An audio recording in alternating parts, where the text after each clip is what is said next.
आज हम बात कर रहे हैं एक ऐसे ब्रांड की जो इंडियंस के दिलों में बसा हुआ है। एक ऐसा ब्रांड जिसके प्रोडक्ट्स हर इंडियंस ने कहीं ना कहीं यूज करे, वो चाहे ऑडियोज हो, म्यूजिक हो या कोई वियरेबल हो। एक ऐसा सेगमेंट जिसके एड्स भी अपन ने हर जगह देखे।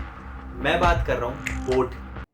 बोट वही कंपनी जिसकी watches, headphones, earphones, music system, sound bar हर जने ने यूज करे, क्योंकि वो प्रोडक्ट ही इतना वायबल था और फिजिबल था।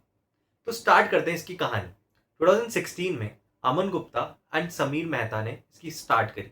एंड इसकी स्टार्ट एक प्रॉब्लम से हुई, वो प्रॉब्लम जो हर इंडियंस की होती है, एक मीडियम रेंज में अच्छे प्रोडक्ट्स मिलना। सोनी, जेबीएल जैसे traditional companies higher price point पे अपने प्रोडक्ट्स बेच रही थी।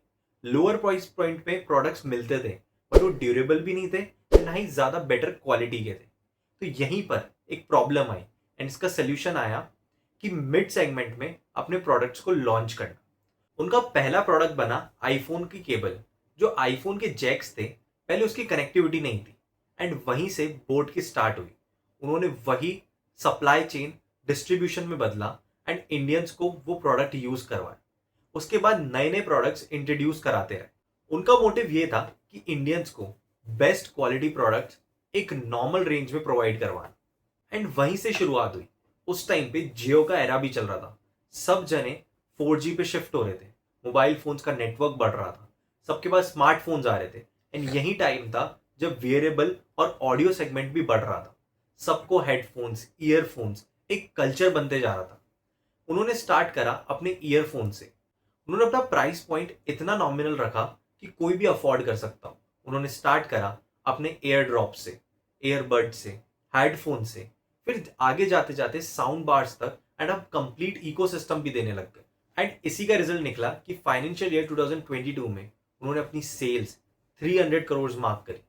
उसी के बाद 1500 करोड़, एंड रिसेंटली उन्होंने कुछ टाइम पहले अपनी सेल्स 3000 तक क्लॉक करी। बट अब अचानक एक डिक्रीज आने लगा उनके मार्केट शेयर्स में। क्यों? उसका रीजन सबसे बड़ा ये है कि और भी कॉम्पिटिटर सेम सेगमेंट में आ गए एंड सेम प्रोडक्ट लाइन पे। फॉर एग्जाम्पल, बोट की स्ट्रेटेजी ये थी कि वो कोई भी प्रोडक्ट अपना मैन्युफैक्चर नहीं करते थे कंप्लीटली। वो आउटसोर्स करके प्रोडक्ट्स के पार्ट इंडिया में लाते थे एंड उसको असेंबल करते थे। एंड जब उन्होंने स्टार्ट करा तब उनका कोई कॉम्पिटिटर नहीं था पूरे इंडिया में। बट धीरे धीरे जैसे जैसे ब्रांड हुआ, और कॉम्पिटिटर्स एंटर होने लगे। नॉइज जैसे ब्रांड आए जो उनका डायरेक्ट कॉम्पिटिटर बना, सेम सेगमेंट, सेम पोजिशनिंग में। बोट की मार्केटिंग बहुत अच्छी थी, लाइक स्पोर्ट्स वेयर में एंटर करना। उन्होंने हर एंथुजियास्टिक स्पोर्ट्स पर्सन को अपने अंदर डाला, जैसे हार्दिक पांड्या, कियारा आडवाणी, केएल राहुल, श्रेयस अय्यर। अपने ब्रांड को एक पॉपुलर बनाया स्पोर्ट्स वियर की तरह। तो धीरे धीरे जैसे ब्रांड पॉपुलर होता है तो कॉम्पिटिशन भी बढ़ते जाते हैं। इसी तरह बहुत सारे ब्रांड इस सेगमेंट में आए, क्योंकि उनकी मैन्युफैक्चरिंग प्रॉपरली इंडिया में नहीं थी और कोई ऐसी यूएसपी नहीं थी। तो सेम अदर ब्रांड्स ने भी वही कॉपी करा, बाहर से प्रोडक्ट को आउटसोर्स करा, यहाँ पर असेंबल करा, एंड सेम प्राइस पॉइंट में सेम मार्केटिंग के साथ सेल आउट करने लगे। इसका रिजल्ट ये निकला कि जो मार्केट शेयर उन्होंने 2016 से लेके अब तक कमाया था, वो धीरे धीरे डिक्रीज होने लगा। क्योंकि जब प्राइस पॉइंट सेम है, प्रोडक्ट सेम है, क्वालिटी सेम है, तो हर चीज, हर जना नई ट्राई करना चाहता है। तो उन्होंने बोट के साथ साथ कोई और ब्रांड्स को भी प्रायोरिटी दी, एंड इससे उनका मार्केट शेयर गिरने लगा। एंड रिसेंट टाइम में अपन ने यही देखा कि उनका रेवेन्यू 3000 से क्लॉक होके धीरे धीरे डिक्रीज होने लगा। साथ ही में उन्होंने कुछ टाइम पहले अपनी डीएचआरपी भी फाइल करी थी आईपीओ के लिए 3000 करोड़ पे। बट मार्केट कंडीशंस अच्छी ना होने के कारण उन्होंने आईपीओ को डिले करा।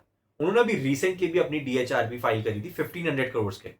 बट फिर एक नया रीजन आया, अमन गुप्ता एंड कुछ बोर्ड के मेंबर्स रिजाइन करे।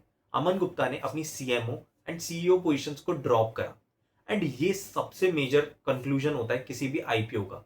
अगर किसी भी आईपीओ से पहले उसकी मैनेजमेंट अपनी पोजीशन छोड़ती है तो एक नेगेटिव इंपैक्ट आता है पूरे ब्रांड पे। अमन गुप्ता ने ये स्टेप क्यों लिया, इट्स नॉट क्लियर, बट एक ब्रांड के ऊपर सवाल जरूर उठ जाता है। अमन गुप्ता ने रिसेंटली बहुत सारे स्टार्टअप्स में इन्वेस्ट भी करा। अभी वो अपना एक नया स्टार्टअप भी लॉन्च कर रहे हैं। उनका फोकस चेंज हो रहा है एंड शायद यही रीजन है। सो कंक्लूजन ये है कि बॉट एक बहुत सही ब्रांड था, सही पोजीशनिंग में था। अभी भी पता नहीं है कि क्या पता उनकी कहानी चेंज हो, क्योंकि लास्ट ईयर के क्वार्टर से अपन किसी कंपनी का फ्यूचर नहीं डिसाइड कर सकते। बोट के वियरेबल सेगमेंट मैं भी यूज करता हूँ, हेडफोन, बट मेन कंपोनेंट ये है कि अब उनकी स्ट्रैटेजी क्या होगी, क्या उनकी पोजिशनिंग सेम रहेगी क्या, और उनका मार्केटिंग शिफ्ट कुछ और होगा जैसे स्पोर्ट्स वेयर में हुआ था, या मे बी उनके कुछ नए प्रोडक्ट्स भी लॉन्च होंगे। आप बताओ आपको क्या लगता है कमेंट सेक्शन में। एंड ऐसी ही डॉक्यूमेंट्री वीडियोस या किसी ब्रांड के बारे में जानने के लिए प्लीज कमेंट डाउन।